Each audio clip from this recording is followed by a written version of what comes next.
Que es después de haberle dado a Dios nuestro corazón en alabanza y en adoración, poder ser ministrados por la palabra es un privilegio. Así que prepara tu Biblia porque hoy vamos a nombrar varios versículos. Voy a ir un poquito rápido porque podéis anotar, quizá no da tiempo a proyectarlos todos en la pantalla. Estamos viendo una serie sobre los peligros de la iglesia actual. Carlos nos ha hablado sobre los peligros de la autocomplacencia, los peligros del engaño, del pecado que nos endurece. Y hoy vamos a hablar de un peligro que acecha la iglesia de hoy, y es la tibieza. ¿Sí? Para los que toman notas, el peligro para la iglesia de hoy, la tibieza. Y Pablo nos advierte en numerosos versículos, yo voy a nombrar varios, de lo peligroso que se va a poner la cosa para la iglesia justo antes de la segunda venida del Señor. Y Pablo nos habla tan claro, yo voy a nombrar algunos versículos, por ejemplo, segunda de Tesalonicenses 2:3, es para que nos hagamos una idea del cuadro de los peligros que la iglesia en este tiempo tiene que enfrentar. Dice que en segunda de Tesalonicenses 2:3, dice Pablo que antes de la segunda venida del Señor se manifestará la apostasía. ¿Qué es la apostasía? La apostasía es el abandono de la fe. Veremos gente que deja al Señor, que se rebela contra Dios, y normalmente suele ser después de haber sido engañado por alguna falsa doctrina o herejía, ¿sí? Entonces vamos a ver que a la gente dice un avivamiento, sí, yo creo que vamos a ver muchas personas llegar al Señor, pero también creo, porque la Biblia lo dice, que va a manifestarse la apostasía grandemente. Primera de Timoteo 4:1 dice que en los postreros días, dice Pablo, algunos apostatarán de la fe escuchando espíritus engañadores y doctrinas de demonios. Pero quiero que sepas que eso se hace de una manera muy bien hecha. Tú no escuchas a una falsa doctrina o a un espíritu engañador porque se te presenta con un tridente y 2 cuernos. Esa doctrina está muy bien preparada. Dice la Biblia que Satanás, los siervos de Satanás, los falsos profetas, se disfrazan de ángel de luz. Por eso es tan importante que tú y yo conozcamos de primera mano la palabra de Dios. Por eso nosotros en esta iglesia hacemos tanto énfasis en hacer los devocionales, aprendemos en el Conéctate a buscar a Dios como una prioridad. Porque si tú eres de los que te conformas con el filete de ternera el domingo, y es lo único de la palabra de Dios que tú escuchas, tú eres candidato en estos últimos tiempos a ser engañado por una herejía o por una falsa doctrina. Dice en 2 de Timoteo 3, del 1 al 5, lo voy a leer de la NTV, Pablo nos habla del carácter de los hombres, cuidado, está hablando dentro de la iglesia, no te confundas. Y empieza a dar unas descripciones de cómo serán las personas aún dentro de la iglesia, ¿vale? Y dice que vendrán tiempos difíciles, le dice a Timoteo, dice la gente solo tendrá amor por sí misma y por su dinero. Serán fanfarrones y orgullosos, se burlarán de Dios, serán desobedientes a sus padres y malagradecidos, no considerarán nada sagrado, no amarán ni perdonarán, calumniarán a otros y no tendrán control propio, serán crueles y odiarán lo que es bueno, traicionarán a sus amigos, serán imprudentes, se llenarán de soberbia y amarán el placer en lugar de amar a Dios, actuarán como religiosos, dice la Reina Valera, tendrán apariencia de piedad, pero negarán la eficacia de ella con sus vidas, con sus obras. Dice que actuarán como religiosos, pero rechazarán el único poder capaz de hacerlos obedientes a Dios. Dice, aléjate de esa clase de individuos. Y está hablando de personas porque obviamente tú coges a Madonna, tú coges a cualquier... No tiene apariencia de piedad. ¿A qué no? A que Madonna no tiene apariencia de piedad. Pero alguien dentro de la iglesia sí que tiene apariencia de piedad, ¿sí o no? Entonces está hablando de los peligros dentro de la iglesia. Dice también, por ejemplo, Mateo 24, cuando nos habla de las señales antes del fin, en el versículo del 11 a 13, que habrán falsos profetas y que el amor de muchos, a causa de que la maldad se va a multiplicar, dice que el amor de muchos se enfriará. Y cuando se enfría el amor, se acaba todo. porque el amor es el motor que mueve nuestras vidas. Dice en 2 de Pedro 2:14, vuelve a hablar de los falsos profetas y de los maestros, y dice que este tipo de personas, ¿sabéis a quién seducen? A las almas inconstantes.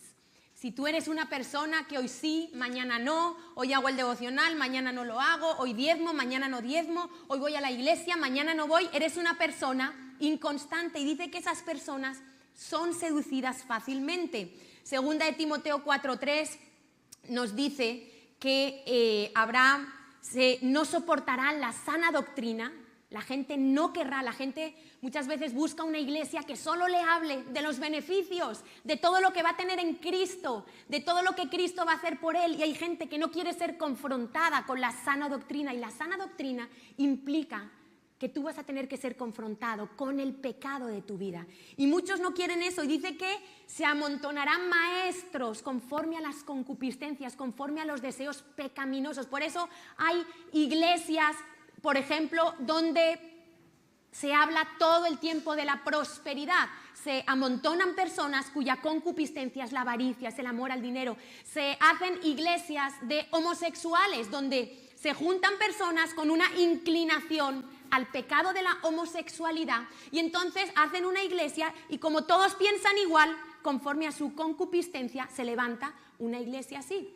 Iglesias donde ya no hay pecado, vivimos en gracia, pecado ya no es pecado, y donde todos tienen relaciones sexuales unos con otros. También hay ese tipo de iglesias, se suelen llamar creciendo en gracia, donde solo hacen énfasis en la gracia. Y esto es lo que estamos viendo dentro de la iglesia. 2 de Pedro 2:1 dice que los falsos maestros introducen encubiertamente herejías destructoras. No creáis que una falsa herejía se ve a la primera, está muy bien preparada y muy bien maquinada. Y Judas, que era el hermanastro de Jesús, dice en Judas 1:3, dice, hablando de nuestra común salvación, dice, por favor, hermanos, contended ardientemente por la fe. Si tú no determinas en estos tiempos ser completamente intencional en tu búsqueda de Dios, quiero que sepas que eres un candidato a apostatar de la fe. Puedes apostatar bien porque el mundo te atrae de tal manera que sucumbes ante el brillo del mundo, o puede ser que sucumbas ante una falsa doctrina.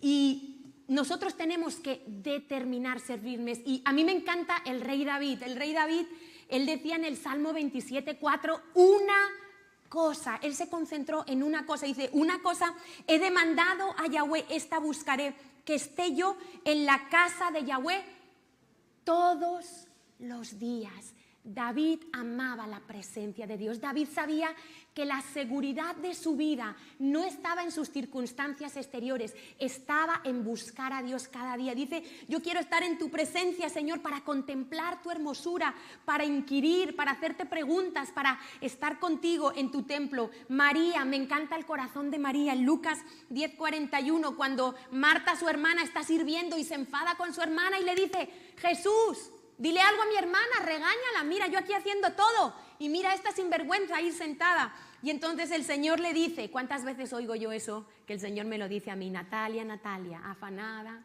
y turbada estás con muchas cosas. Dice el Señor, pero solo, como el rey David, solo una cosa es necesario. Y María ha escogido, ¿qué estás escogiendo tú? Si tú vives en afán, si tú vives en estrés, si tú vives en ansiedad, tú no has escogido la parte que escogió María. Dice, María ha escogido la buena parte, la cual no le será quitada. Es por la eternidad. Cuando tú vas a buscar al Señor, son unos beneficios no solo para esta vida, sino para la otra vida. Mateo 6:33, Jesús dijo, mas buscad primeramente el reino de Dios y su justicia. Y está hablando en el contexto del afán y de la ansiedad. Está hablando de que vivimos en un mundo donde la gente se afana, la gente se turba, la gente tiene ansiedad. Y el Señor dice, busca primeramente el reino de Dios. Y yo quiero preguntarte, cuando tú tienes un problema, ¿a quién acudes primeramente? Porque si, por ejemplo, tú acudes a tu pastor o a tu líder antes de haber hablado con Dios, tu pastor y tu líder se puede convertir en un ídolo, porque ídolo es el que ocupa la cosa, la persona que ocupa el lugar que solo Dios puede ocupar. Y la Biblia dice que yo primeramente tengo que ir ¿a quién? A Él. Si yo tengo un problema, llamo a mi pastora, Emma. No. Emma no es mi Dios. Mi Dios es Dios. Después de que yo oro, después de que yo voy a la presencia de Dios, después de que yo lloro, yo sí puedo hablar con mi pastora, con mi líder, pero yo tengo que acudir primeramente a Dios. Y un ejemplo de apostasía tremenda lo vemos con el pueblo de Israel. Pablo dice que tenía un profundo dolor y tristeza por su pueblo. Dice que él desearía él mismo ser anatema. En Romanos 9:2 dice, tengo gran tristeza y continuo dolor en mi corazón por mi pueblo. Dice, porque es que este pueblo ha recibido tanto. Y yo quiero que pienses cuánto has recibido tú. Y en Romanos 9:4 nos dice todo lo que Dios le dio al pueblo de Israel. Dice, de ellos son la adopción, la gloria, el pacto, la promulgación de la ley, el culto, las promesas, los patriarcas. Y Cristo vino según la carne de los judíos, pero ellos abandonaron al Señor. Y hay una ilustración de una viña donde Dios nos habla del pueblo de Israel, pero puede estar hablando perfectamente de ti y de mí. Esta semana Catherine lo compartía en el devocional y dice, ahora cantaré, Isaías 5 del 1 al 4. Dice, ahora cantaré por mi amado, el cantar de mi amado a su viña. Está hablando el profeta Isaías. Y dice, tenía mi amado una viña en una ladera fértil. Le había cercado, despedregado y plantado de vides escogías. Había edificado en ella, en medio de ella, una torre y hecho también en ella un lagar. Y esperaba que diese uvas. Y dio uvas silvestres. Las uvas silvestres no sirven para nada. Son amargas. Uno las prueba y las escupe. Dice, ahora pues, vecinos de Jerusalén y varones de Judá, juzgad ahora entre mí y mi viña. ¿Qué más podía hacer a mi viña que no haya hecho con ella? ¿Cómo esperando yo que diese uvas, ha dado uvas silvestres? Y dice que Dios hizo todo por Israel. Es una viña que la plantó, quitó las piedras, la colocó en lugar perfecto, le dio todo lo que necesitaba, pero dice que no valoraron y no dieron el fruto que Dios esperaba, porque Dios viene a ver cómo está nuestra vida, qué fruto estamos dando para Él. Y nuestra vida muchas veces es como un jardín, nuestra comunión con Dios es como un jardín que nosotros descuidamos. Yo no entiendo mucho ni de jardinería ni de plantas. Los que me conocen saben que a mí se me mueren todas las plantas. ¿Será que claro, es verdad que yo creo que hay que hablarle a las plantas y yo no tengo tiempo para hablarlas, ni animales en casa ni plantas, no hay tiempo para eso. Pero los que sabéis que un jardín, para tenerlo, hay que cuidarlo. Hay que quitar la mala hierba, hay que poner fertilizantes, hay que abonar la tierra, ¿sí o no? Hay que regar. Y muchas veces nosotros, no, es que este jardín, claro, pero es que si tú no haces lo que tienes que hacer. Y nuestra vida con Dios es como un jardín, un huerto que hay que cuidar. Y nosotros, como el pueblo de Israel, muchas veces empezamos a no darle tanta importancia a nuestra comunión con Dios, a bajar a Dios del primer lugar, porque como ya Dios nos ha bendecido, como ya Dios me ha dado familia, como ya Dios me ha dado casa, me ha dado hijos, me ha dado trabajo, entonces ya no es tan importante y empezamos a caer en ese error tan grande. Y Pablo, a lo largo del Nuevo Testamento, nos da muchas advertencias. Por ejemplo, Filipenses 2:12 dice, ocupaos en vuestra salvación con temor y temblor. No que tengas que buscar tú salvarte, sino que la salvación que has recibido la tienes que cuidar, buscando tu comunión con Dios, siendo diligente. Dice Hebreos 2:1 y 3, dice, es necesario que con más diligencia atendamos las cosas que hemos oído, no sea que nos deslicemos. ¿Cómo escaparemos nosotros si descuidamos una salvación tan grande? Porque los ángeles fueron condenados. Y dice el Señor, dice Pablo, no creas que tú vas a ser, ¿cómo escaparás tú del castigo si tú descuidas una salvación tan grande? Isaías 48:18 le dice Dios a su pueblo, si hubieras atendido a mis mandamientos, fuera entonces tu paz como un río y tu justicia como las ondas del mar. La paz es el fruto de la obediencia. Quiero preguntarte, ¿cómo estás tú? ¿Tienes paz en tu vida? ¿En tu vida diaria hay paz o hay una continua zozobra, hay estrés, hay enojo, hay afanes? ¿Qué hay en tu vida? Y el Señor, y yo digo muchas veces, si hubiera atendido el mandamiento de Dios, ¿cuántas cosas me hubiera ahorrado? Si tú hubieras escuchado a Dios en aquel punto donde tenías que tomar una decisión, si hubieras tomado en serio el mandamiento de Dios, muchas cosas no hubieran pasado en tu vida ni en la mía. Lucas 13:34. el Señor se lamenta profundamente mirando a Jerusalén. Y yo creo que el Señor se lamenta muchas veces mirando nuestra vida y dice: Jerusalén, Jerusalén, que matas a tus profetas y apedreas a los que te son enviados. Nosotros también matamos a los profetas. ¿Sabes cómo? No haciéndoles caso, no queriendo oír su voz, no queriendo venir a la luz de la palabra y del profeta que nos habla.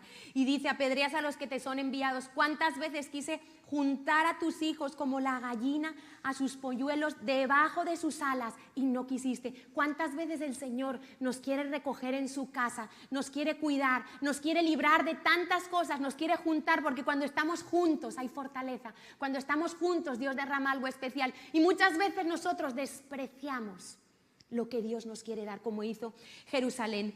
Y las personas candidatas a apostatar en los últimos tiempos son personas que suelen ser inconstantes debido a la tibieza que dejan aflorar en su vida.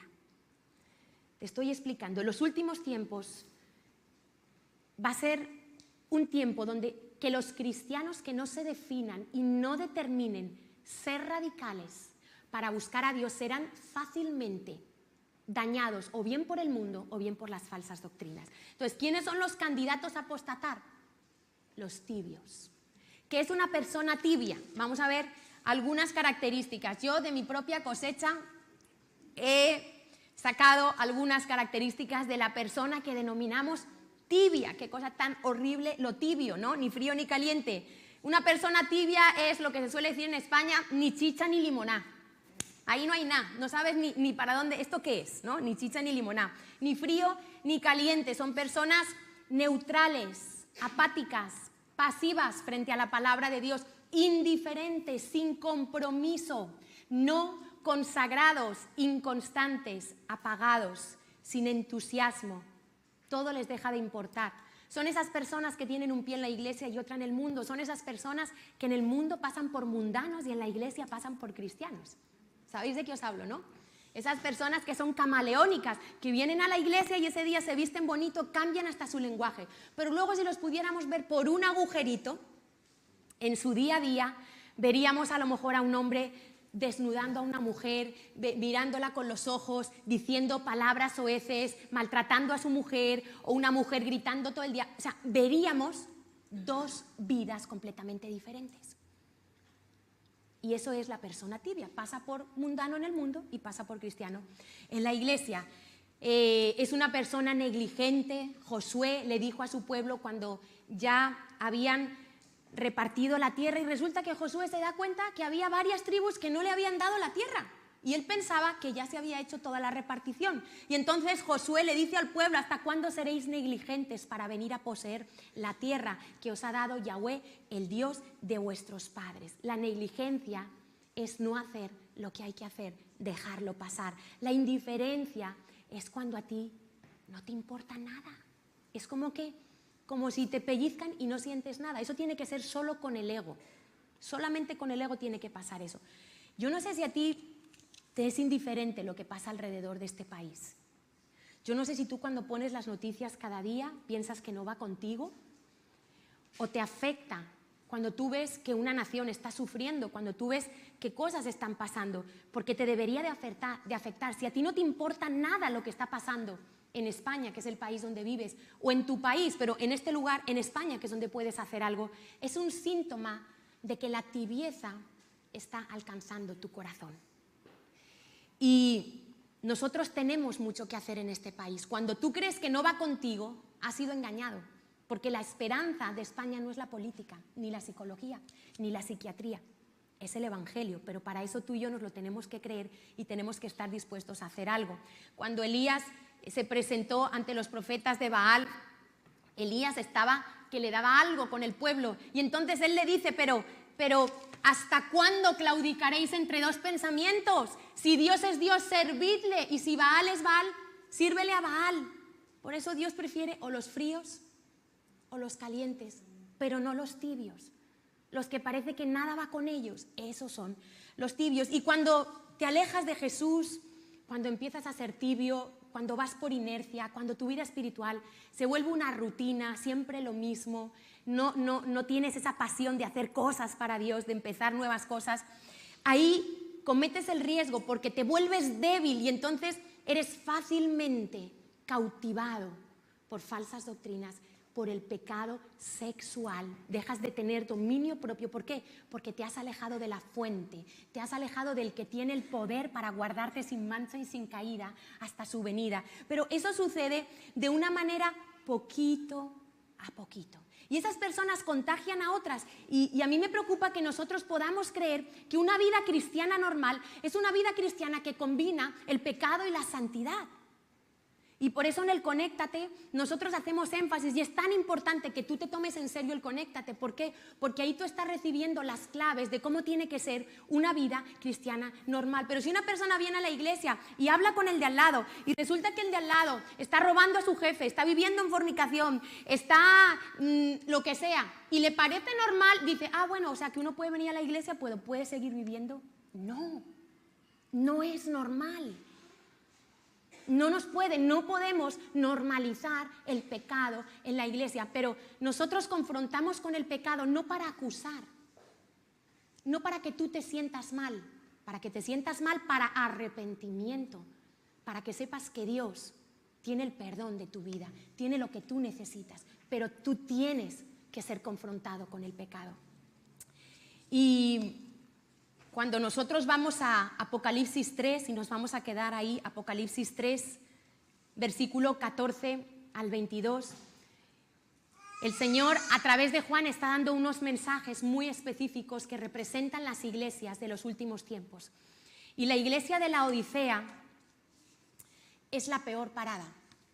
Si tú lees todos los mensajes donde el Señor habla a las iglesias, la única iglesia donde el Señor no tiene ni una sola palabra de aprobación es la iglesia de la Odisea. La Odisea era una ciudad que fue fundada por Antíoco II y le puso ese nombre en honor a su esposa cuando conquistó esa ciudad, y quiere decir la voluntad del pueblo, eso es lo que quiere decir la Odisea. Y creemos que la iglesia de la Odisea fue fundada por un discípulo de Pablo que se llamaba Epafras. Y empieza a explicar aquí el Señor su corazón con respecto a la tibieza. Y mira, yo no sé, creo que con este ejemplo lo vais a entender. Con respecto a Cristo no se puede ser neutral. Es como si yo te pregunto con respecto al fútbol, ¿alguien puede ser del Barça y del Madrid a la vez? ¿A que lo entendéis perfectamente? Bueno, pues con Cristo es lo mismo. Con Cristo es lo mismo. Tú no me puedes decir que eres neutral frente al mensaje del Evangelio, porque no puede ser. Entonces, vamos a ver cómo el Señor empieza a decirle a partir del versículo 15, yo conozco tus obras, o sea, los tibios también tienen obras. Cuidado, los tibios también tienen obras. Dice que ni eres frío ni caliente. ¡Qué horror! Tómate un café tibio. Tómate una sopa tibia. A mí me encanta la comida bien caliente, el café bien caliente. Entonces, tómate algo tibio. Dice el Señor, ojalá fueses frío o caliente. Y fíjate, yo prefiero la gente que cuando es expuesta al Evangelio se manifiesta en contra. Fíjate lo que te estoy diciendo, porque el Señor también lo prefiere. Porque yo veo un Pablo, un Saulo de Tarso, que era luchando contra la iglesia. Pero ¿qué pasó con Pablo? Se convirtió. ¿Sí o no? Y se volvió en un defensor del Evangelio. Yo tengo un amigo que se llama Josué Ferrer, que él es periodista de Valencia, y él era un ateísta impresionante, odiaba a los cristianos, pero Dios en su amor y en su misericordia puso una persona, y él ahora se ha convertido y escribió un libro que yo lo recomiendo mucho, que se llama ¿Por qué dejé de ser ateo? Y él era contrario 100% al Evangelio. ¿Estamos entendiendo? Armando Alducin, que era un comunista, ateísta, de todo, y ahora defiende el Evangelio. Yo prefiero esas personas, pero cuando a veces yo predico el Evangelio en Descubriendo la Verdad y eso, y veo que la gente queda en una indiferencia, me aterra. Porque el Evangelio en sí mismo te pide una respuesta. Es que Dios te dice, mira, todo esto, así estás tú, todo esto he hecho yo por ti. ¿Qué escoges? ¿Qué eliges? Tienes que tomar una decisión con respecto a Cristo. Y cuando yo veo la iglesia, a la gente que dice, bueno, sí, yo voy a la iglesia, soy simpatizante. Eso es lo más peligroso que hay, porque como ya tienes un poquito de tu pie en la iglesia, ya no te preocupas por tu salvación y crees que lo tienes todo hecho. Pero si yo voy a la Biblia, el Señor dice que por cuanto eres tibio y no eres frío ni caliente, te vomitaré de mi boca. ¿Puede haber algo más asqueroso? Que Dios, qué rechazo tan tremendo de Dios ante la tibieza. Dice Dios que te va a sacar, que te va a escupir. O sea, cuando uno vomita, que el cuerpo produce, cuando tú recibes un alimento que no encaja con tus jugos gástricos, ¿verdad? Que no es inherente a tu cuerpo, el cuerpo en sí mismo lo expulsa, ¿verdad? ¿Y qué es lo que sale? Desecho. O sea, eso no sirve para nada, el vómito. Bueno, pues yo quiero que Dios usa esta metáfora para que nos alarmemos de lo que está diciendo. Que es que yo prefiero una persona atea que lucha por sus ideales, que no una persona que es expuesta al Evangelio y se queda en una zona de neutralidad. No existen los tonos grises en el Evangelio. Y dice el Señor, yo te vomitaré de mi boca. Y Dios es un Dios muy definido. Dios hizo hombre y mujer. ¿A que Dios no hizo algo en medio? ¿Sí o no? Dios creó al hombre y creó a la mujer. Claramente diferentes, por mucho que nos empeñen en decir, y las feministas se levanten, decir que somos iguales en cuanto a valor, pero no podemos ser iguales ni podemos ejercer los mismos roles, porque en nuestro ser intrínseco fuimos hechos diferentes. Y tú ves que hay diferencias entre un hombre y una mujer. Dios habla de luz y de tinieblas, Dios habla del bien y del mal, Dios habla todo el tiempo de cosas, Dios no mezcla. Dios dice, o estás conmigo o estás contra mí. El que conmigo no recoge, desparrama. Y el Señor dice, cuidado, porque si tú eres tibio, yo te vomitaré de mi boca. Y el problema es que el tibio cree que va a ir al cielo. Pero por lo que yo leo en la Biblia, no va a ir al cielo. Y tú puedes tener un día malo, tú puedes poner 2 días malos, pero tú no puedes vivir 20 años en tibieza. Eso ya, el Señor dice, te voy a vomitar de mi boca. Y dice el 17, y ahora empieza a decir cómo piensa el tibio, qué mentalidad tiene el tibio. Dice, yo soy rico, me he enriquecido y de ninguna cosa tengo necesidad. Qué peligro cuando Dios nos bendice. Por eso en Deuteronomio el Señor dice, cuida de no olvidarte de Dios cuando se aumenten tus viñas, tu ganado, tus casas, tus hijos. Cuida de no olvidarte del Señor, porque algunos nos creemos ricos, no lo siento, dicen, me he enriquecido y no tengo necesidad. Es decir, esa persona no es pobre espiritualmente. El pobre espiritualmente es el que es consciente de su necesidad. Es el que dice, yo necesito a Dios. Pero el tibio dice, no, es que yo no necesito la iglesia, yo puedo buscar a Dios en mi casa, yo no necesito que oren por mí, yo no necesito ir a una célula porque yo en mi casa puedo leer la Biblia, yo no necesito nada. Esa es la mentalidad del tibio, la autosuficiencia, no tengo necesidad de nada, todo me lo autoarreglo yo. Pero el Señor dice, fíjate la diferencia, cómo piensa el tibio y cómo dice el Señor que es el tibio. Dice, tú eres desventurado. ¿Sabes qué es desventurado? Infeliz. Desventurado en el original quiere decir que es una aflicción que causa soledad, es una aflicción fruto del vacío espiritual, porque tú y yo fuimos diseñados con un vacío espiritual que solamente lo puede llenar Dios. El Señor se lo dijo a la mujer samaritana, el que beba del agua que yo le daré no tendrá sed jamás. ¿Y cuántas cosas vamos a buscar y seguimos teniendo sed? Es como cuando tú tienes sed y te tomas un refresco, tienes más sed. Pero cuando bebes agua, ¡ay, qué alivio es cuando uno tiene muchísima sed y poder beber agua! ¿Sí o no? Es un alivio increíble. Cuando tú llevas 5 horas sin beber a pleno sol y de repente ves una botella de agua, eso es algo maravilloso. Pues el Señor dice, yo soy como ese agua en el desierto. Cuando tú bebes de mí, quedas saciado.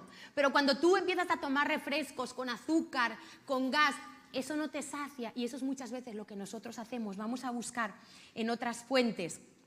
Dice el Señor que tú eres miserable.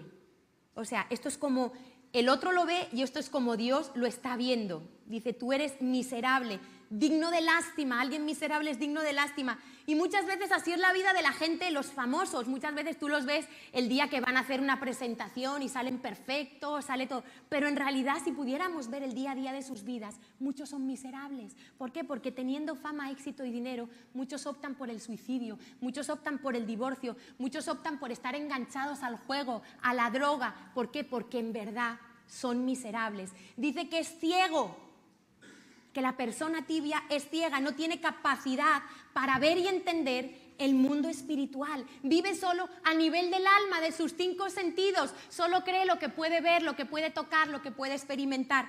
Esa es la persona tibia, es ciega. Pero además dice que está desnuda. Hay una desnudez espiritual.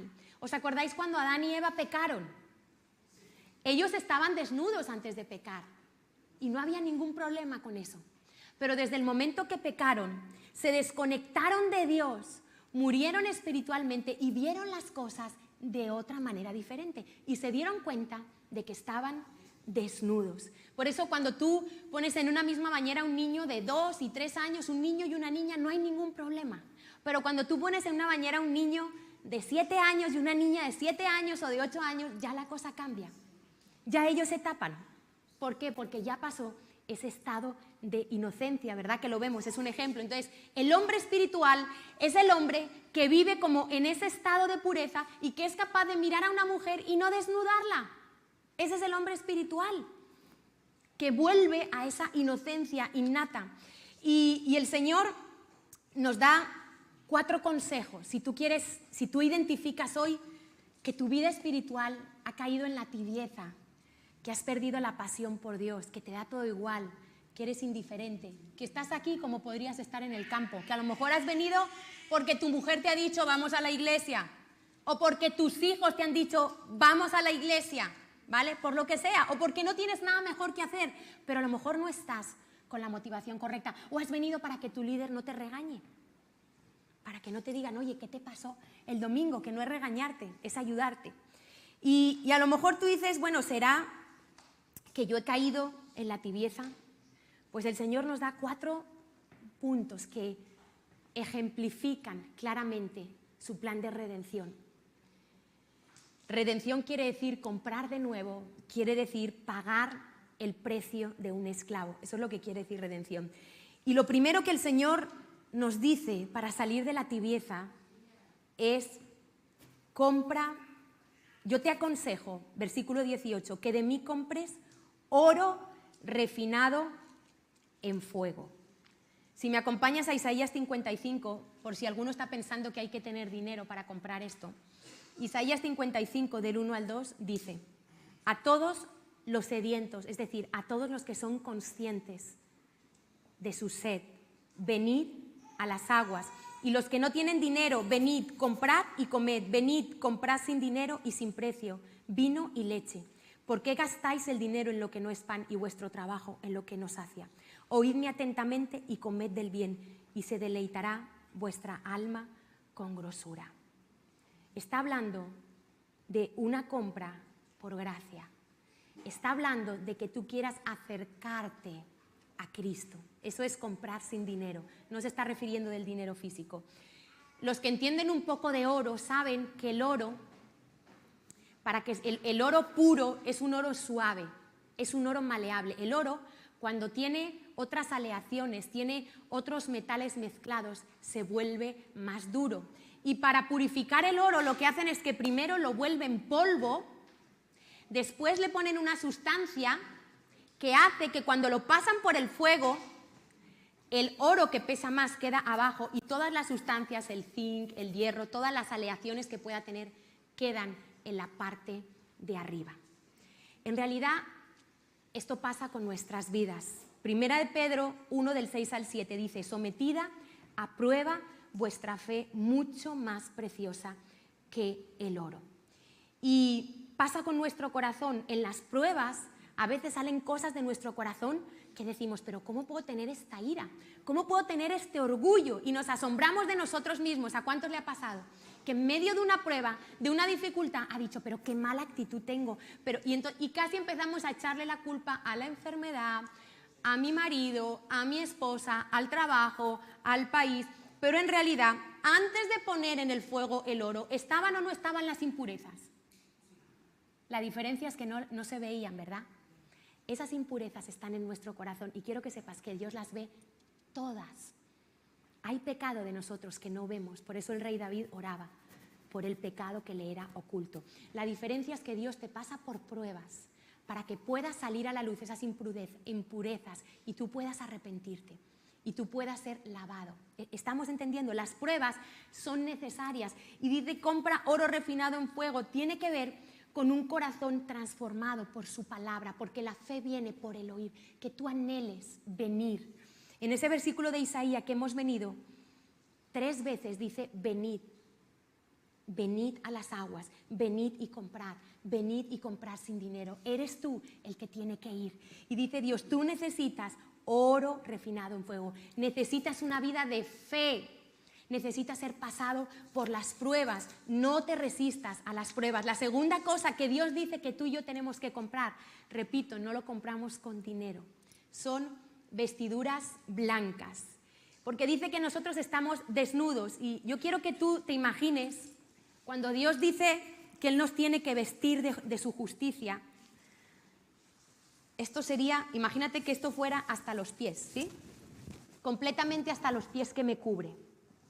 Porque dice que a los ojos de Dios nosotros estamos desnudos a causa del pecado. ¿Qué hicieron Adán y Eva cuando pecaron? ¿Con qué se cubrieron? Con hojas de higuera. La higuera, esas hojas de higuera representan nuestras propias justicias, nuestras buenas obras, nuestro esfuerzo para ser limpio a los ojos de Dios. Y resulta que Dios dice, nada de eso te sirve, ni que seas la persona más religiosa, ni que cada día hagas un montón de obras. Nadie podrá presentarse delante de Dios y decir, Dios, aquí está mi justicia. Iba todos los días a la iglesia, ayudaba al pastor, oraba, diezmaba, sembraba, iba al redil a trabajar. No te servirá si tú no has sido cubierto con la justicia de Dios. Dice que son vestiduras blancas. ¿Sabes por qué son blancas? No es por mis buenas obras, es por la obra de Cristo en la cruz, que nosotros podemos ser vestidos de justicia. Y cuando Dios me ve, no es que yo inherentemente soy justa, Dios me ve a través del sacrificio de Jesús y me ve blanca y me ve justa. Por eso si tú rechazas a Cristo en tu paso por la tierra, tú tendrás que verte sometido a un juicio por obras. Los que hemos aceptado la justicia de Dios no vamos a pasar un juicio por obras. Ya hemos sido juzgados y hemos sido declarados justos y santos. Pero Isaías 64:6, yo necesito que tú entiendas esto.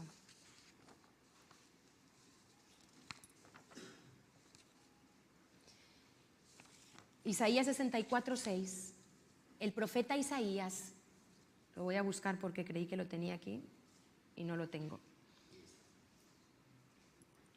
Dice, todos nosotros somos como suciedad y todas nuestras justicias como trapo de inmundicia. Y caímos todos nosotros como la hoja y nuestras maldades nos llevaron como viento. Deja ahí el versículo. Yo quiero ayudarte a ilustrar lo que esto dice. Vamos a imaginarnos que estas son nuestras justicias. ¿Cómo tú ves tu justicia? Blanca. Tú dices, ay, es que soy tan buena.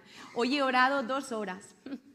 Hoy he ido a la iglesia y he atendido a 4 discípulos. Es que soy una pastora tan buena. Y hoy voy a ayunar. Uy, otro punto, Señor, más blanco todavía. Y empezamos a pensar que lo bueno que nosotros podemos hacer, Dios lo ve así. Mi propia justicia. Uy, soy religiosa. Uy, mira qué bien me he visto. Uy, yo no enseño nada cuando me he visto. Uy, y empezamos, pero es algo muy sutil, ¿vale? Es algo muy sutil en el corazón. Y nosotros vemos nuestras justicias así. Y creemos que un día, algunos creen que algún día podrán presentarse delante de Dios con su justicia, pero el susto va a ser que te vas a dar cuenta que así es como Dios ve tus justicias. como trapos de inmundicia. Imagínate un trapo que se ha usado para limpiar caca, pis, menstruación, todo lo más horrible que tú te puedas imaginar. Así ve Dios tus justicias. Por eso hay un versículo tremendo que dice: no todo el que me dice, Señor, Señor, entrará en el reino de los cielos. Y muchos dicen que le dirán: Señor, si yo profetizaba, si yo hice milagros. Y creían que esas justicias de lo que hacían en la iglesia les iban a abrir las puertas del cielo. Y el Señor les dice: apartaos de mí, hacedores de maldad. ¿Cómo estás viendo tus justicias? Porque a los ojos de Dios, estas son tus buenas obras y tus buenas justicias. Y la única buena justicia que Dios considera es la suya. Yo te pregunto, ¿tú te has dejado cubrir por la justicia de Jesús? ¿O eres todavía el que piensa que mentir un poquito no pasa nada, que ver pornografía de vez en cuando no pasa nada, que adulterar de vez en cuando no pasa nada, que mantener una relación extramatrimonial no pasa nada, que fumar de vez en cuando no pasa nada, que beber y emborracharse de vez en cuando no pasa nada? ¿Todavía estás viendo tu vida así? ¿Has llegado al punto de tener que decirle: Señor, cúbreme con tu justicia, porque soy un pobre, miserable, ciego y desvalido que necesito que me limpies de mi pecado? Si tú solo te has acercado a Cristo por las bendiciones, si tú solo te has acercado a Cristo porque un día te dijeron que Cristo te iba a salvar, te iba a dar paz, si tú todavía no has pasado por ver la suciedad de tu corazón, yo te invito que hoy tú le digas a Cristo: cúbreme con tu justicia, necesito ser lavada, necesito ir a la cruz. La tercera cosa que el Señor nos pide es que unjamos nuestros ojos con colirio. Y eso representa la ceguera que hay en la tibieza. El tibio no se da cuenta que es tibio.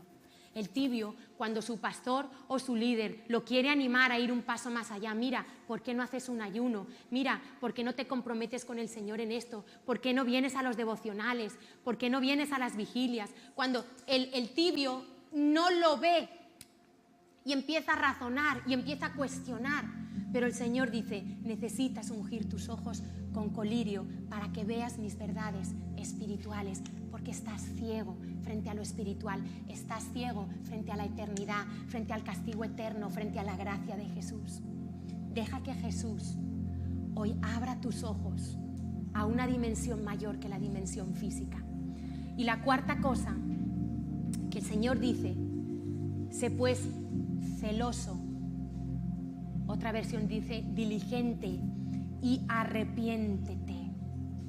Arrepiéntete, porque hoy es el día donde Dios te da la oportunidad de arrepentirte. Si tú has identificado tibieza, hoy es el día donde Dios, si te expone a este mensaje, no es para condenarte, es para que hoy tomes en serio lo que Dios te está diciendo y hoy tengas la oportunidad de arrepentirte. Porque yo me pregunto, ¿qué hacemos con tanta palabra? Todos los domingos Dios nos habla. ¿Cuántos cambios se producen en nuestra vida cada vez que somos expuestos a la palabra? De la predicación que oíste la semana pasada, ¿ha habido algún cambio en tu vida? ¿Alguno ha meditado en la predicación de la semana pasada? ¿Ha ido a su casa, ha ido a su habitación a cuidar su jardín y ha dicho: Señor, líbrame de la autocomplacencia, líbrame del engaño del pecado? Porque cada vez que Dios te habla, Dios espera que tú tengas una respuesta. Si tú sales de este lugar diciendo: esto no es para mí, ay, qué exagerada la pastora, bueno, tampoco hace falta tanto, eres tibio. Pero si hoy tu corazón se mueve, si hoy tú puedes ver que necesitas arrepentirte, eso es valorar la palabra de Dios, eso es ser diligente. Y arrepentirse es mucho más que cambiar de mentalidad. El arrepentimiento es un cambio tan profundo en el corazón, es la respuesta a todos los problemas de la humanidad. El arrepentimiento es un cambio tan profundo en el corazón que hace posible que un hombre, que una mujer sea transformada y el pecado pierda poder sobre ella. Y esto es cuando tú empiezas a ver el pecado como Dios lo ve, cuando tú empiezas a ver tus propias justicias así, y ves tu suciedad y te das asco. Y no estoy exagerando. Y ahí es cuando vas a la cruz, por el camino correcto del arrepentimiento, no por el camino de que Cristo me dé, me haga y me atienda, por el camino del arrepentimiento. Y le dice: Señor, si tú no me limpias, si tú no me perdonas, nada puedo hacer. Y ahí es cuando empiezas a aborrecer el pecado y empiezas a amar lo que Dios dice que es bueno. Y ahí es donde el Espíritu Santo viene sobre tu vida y te capacita para tener una vida sobre el pecado, donde el pecado ya no se enseñorea de ti, pero no eres tú, es Cristo en ti, porque ahora Cristo ya puede venir a morar dentro de ti. Y qué tristeza que el Señor dice que la Odisea, toda la iglesia de la Odisea no era salva. El Señor dice: he aquí, yo estoy a la puerta y llamo. Qué tristeza que todo lo que hacían en esa iglesia, Dios no estaba en medio. Y yo a veces me pregunto, si el Espíritu Santo se fuera, ¿cuántas cosas seguiríamos haciendo en la iglesia? ¿Cuántas cosas Dios tiene que derribar en la iglesia de hoy? Religiosidad, mentiras, falsedades. Y el Señor dice que te arrepientas para que puedas cubrir tu desnudez. Y dice: yo reprendo y castigo a todos los que amo. Sé pues celoso y arrepiéntete. Por eso, si tú eres un hijo de Dios y has tropezado en un pecado, te van a empezar a pasar cosas.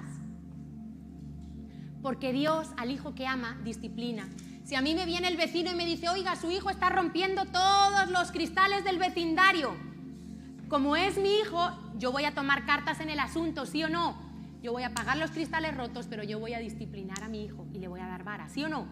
Pero si a mí me dicen que el hijo del vecino está rompiendo los cristales de los comercios del vecindario, yo no hago nada, ¿sí o no?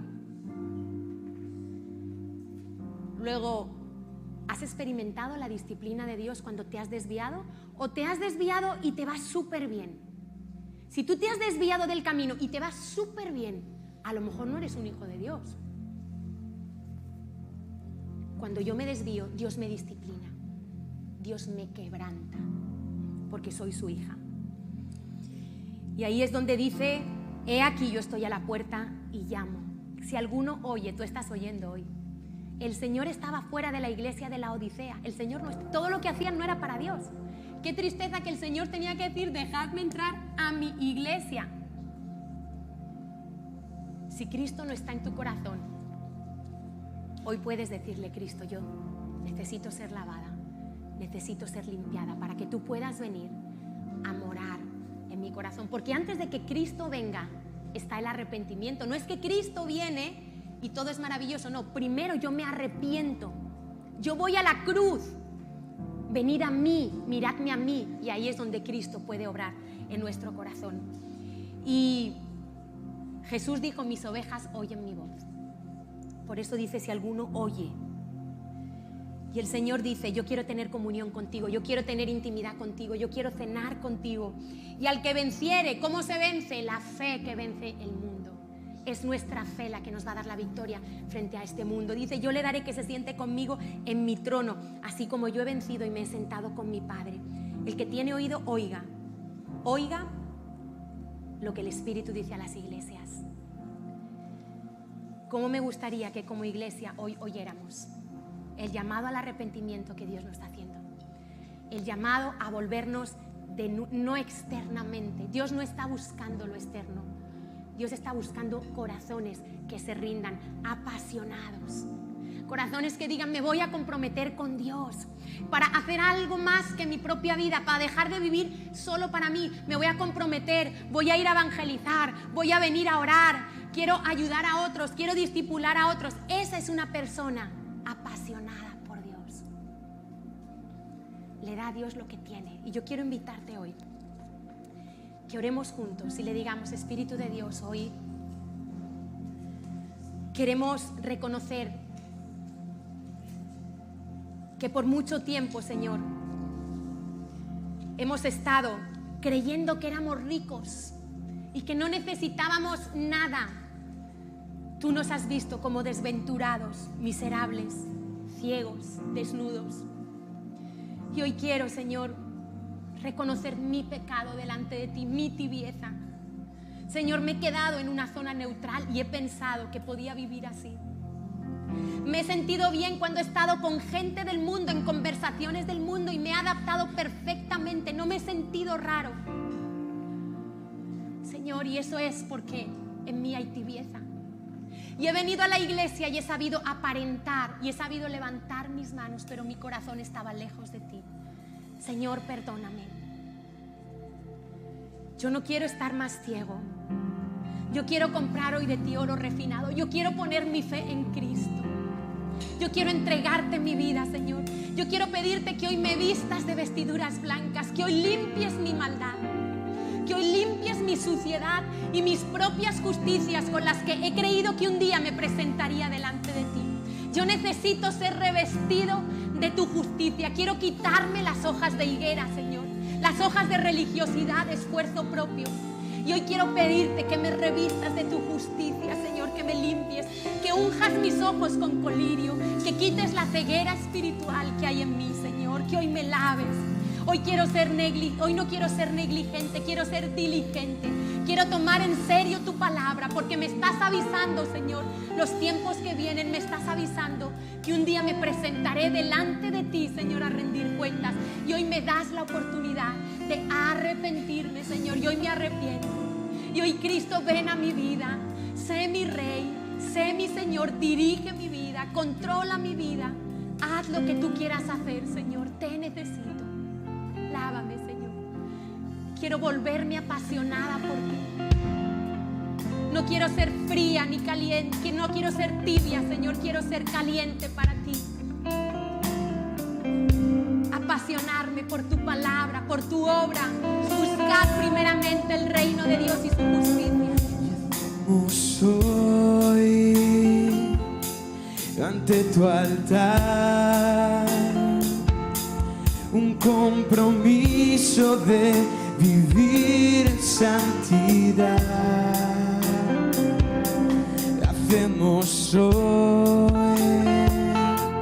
ante tu altar un pacto de hombres que te quieren alabar. Perdona nuestra apatía, Señor. Con manos limpias, corazón puro para ti. Cuidaré mis ojos. Pacta con Dios en esta mañana tu compromiso. Cuidaré mis manos. Cuidaré mi corazón de todo lo malo, de todo lo malo, de todo lo vano. Queremos hacer un compromiso. No te quiero fallar jamás. Señor, saca de tu iglesia el letargo espiritual, que a veces estamos como embotados espiritualmente. El sueño que nos da cuando somos expuestos a tu palabra, la pereza de madrugar para estar contigo. Señor, perdona la tibieza como iglesia y vuelve nuestro corazón a ti, Señor, en pasión, en amor, en entrega, Señor, en disfrute. Queremos venir a ti sedientos, queremos encontrarnos con el Dios vivo, con el Dios verdadero, con el Dios eterno que puede cambiar nuestras vidas. Y hacemos hoy ante tu altar un compromiso de vivir en santidad. Hacemos hoy ante tu altar un pacto de hombres que te quieren alabar. Con manos limpias, corazón puro para ti. Tenemos deseo de ti, Señor, hambre de ti. Cuidaré mis mis ojos. Dile al Señor que lo necesitas. Cuidaré mis manos. Cuidaré mi corazón de todo lo malo, de todo lo vano. No te quiero fallar y jamás. Señor, y por eso venimos cada día a tu presencia para que tú nos ajustes a tu pensamiento, a tu palabra, a la verdad, para que tú reveles lo que está oculto en nuestro corazón. Señor, porque tú eres el único que puede enderezar lo torcido. No son las filosofías ni las disciplinas humanas, es la verdad. La verdad revelada en el corazón es lo que transforma una vida. Señor, y así adorándote terminamos esta reunión porque queremos ser semejantes a ti, porque queremos lo puro, lo limpio, lo que viene del cielo. Señor, gracias por tu palabra. Amén, Señor. Amén. Amén. Nos sentamos un momento.